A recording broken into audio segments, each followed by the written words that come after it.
Alright, it's E-King Fight News. Back at it. And I gotta say, Canelo Alvarez, I just wanted to speak on this real quick because he's got a game plan in terms of how he's approaching Gennady Golovkin, I think. And it's a very simple game plan, and I'm sure it's one he's getting. He's getting this shit from Oscar De La Hoya. Basically, Oscar De La Hoya, he's not done with... He'll be grooming Canelo up until the next big fight, which it looks like Triple G at the moment.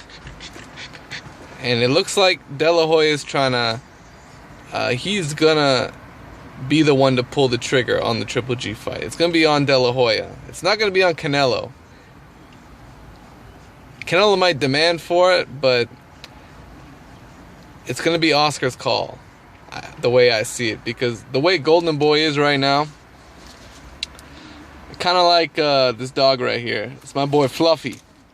Hey Fluff. Okay, Fluffy, about 5 years old, and he doesn't have any babies yet. He's got to make some babies.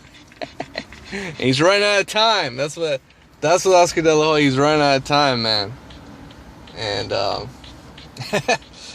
because he's got Canelo, he's gonna have Canelo for a lot of years. But who's the guy that's gonna be around, that's gonna be under his wing? Because he's got no opponents for Canelo. It's not like fucking Bob Arum with Manny Pacquiao. Manny Pacquiao had so many different opponents who were under Bob Arum's promotional umbrella. Oscar De La Hoya does not have that with Canelo Alvarez. He's not building up any other big welterweight to middleweight fighters. So it comes down to, and there's so much hype already around the Golovkin fight. It's turning into something that he can't avoid, especially with the weight division the way it is, because Canelo Alvarez, literally, he's got nowhere to go. And he can't keep starving himself down to 154. I don't think he can do it for this much longer. And they've given themselves to 2017.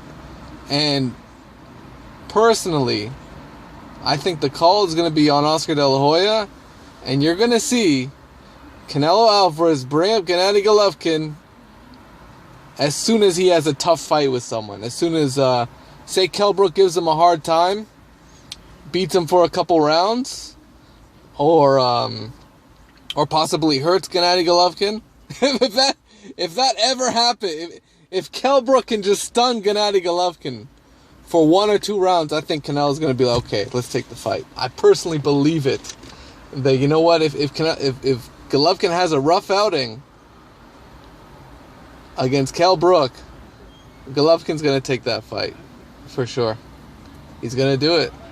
And I mean, Canelo's gonna be like, fuck that, I'm ready, let's go. And they're gonna make him an offer, and maybe Golovkin will accept. And if they don't accept, then they're gonna look like they're ducking. That's the way I see it, and that's the way I think De La Hoya is gonna play it. And if Kell Brook is an easy fight, fuck it. They're gonna be like, you know what? Nah, we said 2017? Yeah, okay, we'll do it 2017. You know, it's all about how Golovkin looks. If Golovkin looks, he looks bad, then I think they're going to want to take that fight and maybe lowball him or whatever, give him a medium type of offer, even though, you know, Golovkin's in a good spot right now.